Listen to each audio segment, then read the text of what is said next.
Hello friends, ये तो हम सभी जानते हैं कि हमारे देश में हजारों त्योहार मनाए जाते हैं और यही तो है हमारे देश की सबसे बड़ी विशेषता। पर उससे बड़ी विशेषता ये है, हर त्योहार को मनाने के पीछे कोई न कोई तर्क या तथ्य जरूर छिपा होता है। अब दशहरे को ही ले लीजिए, इसके अंतिम दिन किया जाने वाला रावण दहन मानवता को एक बहुत बड़ा संदेश देता है। वो ये कि बुराई कितनी शक्तिशाली क्यों ना हो, पर उस पर जीत हमेशा अच्छाई की ही होती है। यानी बुराई का प्रतीक रावण और अच्छाई के प्रतीक प्रभु श्री राम, जिन्होंने उसका वध किया। दोस्तों, हम आज की इस वीडियो में इसी दशानन रावण से जुड़े बहुत सारे ऐसे इंटरेस्टिंग फैक्ट्स के विषय में जानेंगे, जिन्हें सुनकर आप चौंक जाएंगे। तो वीडियो को अंत तक जरूर देखें। दोस्तों, रावण को यूँ तो हम परम राक्षस कहते हैं, पर वो परम ब्राह्मण भी था। उसे कई सारी सिद्धियां प्राप्त थी। इन सिद्धियों के बल पर अक्सर वो देवलोक को भी चुनौती देता रहता था। वैसे तो हम सब रावण को उसके कर्मों के कारण काफी बड़े विलेन के रूप में दर्शाते हैं, पर ये भी एक फैक्ट है कि उसकी मृत्यु प्रभु श्री राम के हाथों हुई और इस प्रकार मरते ही उसे अपने आप ही मोक्ष की प्राप्ति हो गई। दोस्तों, आपको बता दूं कि भारत जैसे विशाल देश में न जाने कितने विचारों के लोग पाए जाते हैं, क्योंकि कुछ स्थान ऐसे हैं जहां के लोगों का मानना है कि रावण दहन करने के योग्य नहीं बल्कि पूजा करने के योग्य है, क्योंकि वो शिव जी का सबसे परम भक्त था और इसी कारण वो उसकी आराधना करने के साथ साथ दशहरे के दिन काफी शोक मनाते हैं, क्योंकि इस दिन उनके आराध्य रावण के पुतले को देश भर में जलाया जाता है। दोस्तों, मध्य प्रदेश के विदिशा में भी हर साल कुछ ऐसा ही नजारा देखने को मिलता है। विदिशा में स्थित है नटेरन नामक एक गांव और इस गांव को रावण की धर्मपत्नी मंडोदरी का मायका माना जाता है। इस हिसाब से रावण इस गांव का दामाद हुआ।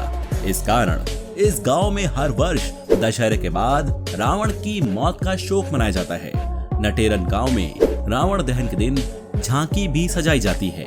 दोस्तों, आपको बता दूं कि रावण वास्तव में ब्रह्मा जी का पोता था। दरअसल ब्रह्मा जी ने अपने मन की शक्ति से 10 पुत्र उत्पन्न किए। उन्हीं 10 पुत्रों में से एक पुत्र पुलत्सव का बेटा था रावण। दोस्तों, आप अक्सर रावण के महान चरित्र के विषय में सुनते होंगे और ये भी सुनते होंगे कि उसने माता सीता को अशोक वाटिका में रखा जरूर, पर कभी भी उन्हें स्पर्श नहीं किया।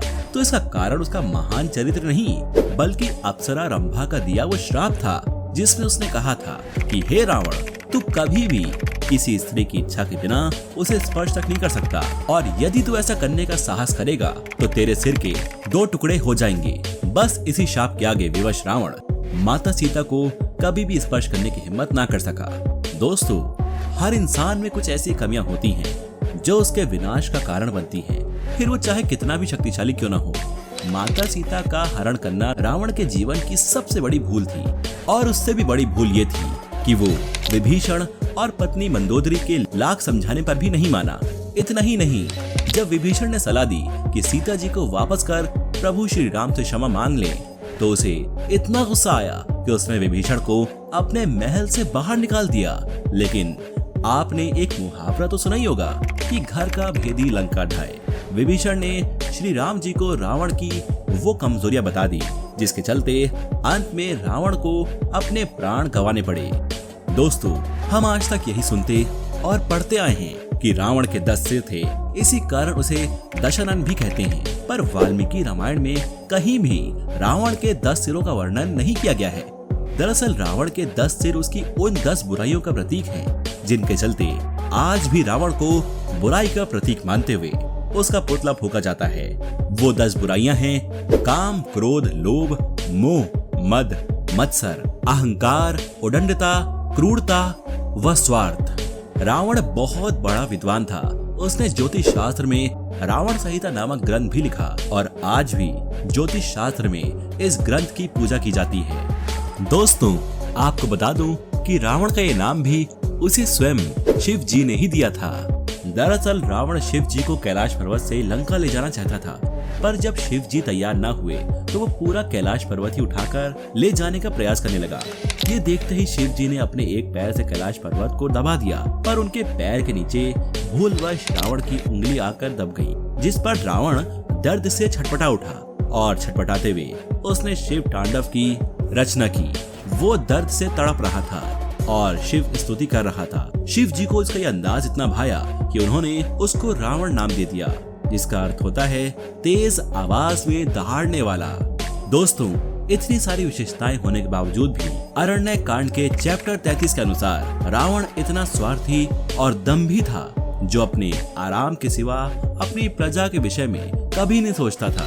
उत्तर कांड के अनुसार रावण ने अपने भाई कुबेर पर हमला कर लंका और पुष्पक विमान उनसे छीन लिया था। उसके आतंक से उसके परिवार के लोग भी विचलित थे। रावण को सिर्फ अपने आप से प्यार था। इतना ही नहीं, कुबेर के शांति दूत का भी रावण ने बड़ी ही क्रूरता से वध कर दिया। रावण के अत्याचार की सीमा इतनी बढ़ती गई कि वो राजा मारुत के यज्ञ में पहुंच गया और वहां बैठे ऋषि मुनियों को मारकर उनका खून पी गया। इन सब से ये सिद्ध होता है कि भले ही रावण कितना भी बड़ा विद्वान क्यों ना हो, पर उसकी प्रकृति केवल एक राक्षस की ही थी। रावण की इन बुराइयों को देखते हुए उसे पूज्य मानना एक असंभव सी बात है। तो दोस्तों, अगर आपको ये वीडियो पसंद आई हो तो इसको लाइक करें, शेयर करें, और अगर अभी तक आपने हमारे इस YouTube channel science and facts को सब्सक्राइब नहीं करा है तो सब्सक्राइब के साथ साथ बेल आइकन दबाना ना भूलें। आपका इस वीडियो को देखने के लिए बहुत बहुत धन्यवाद।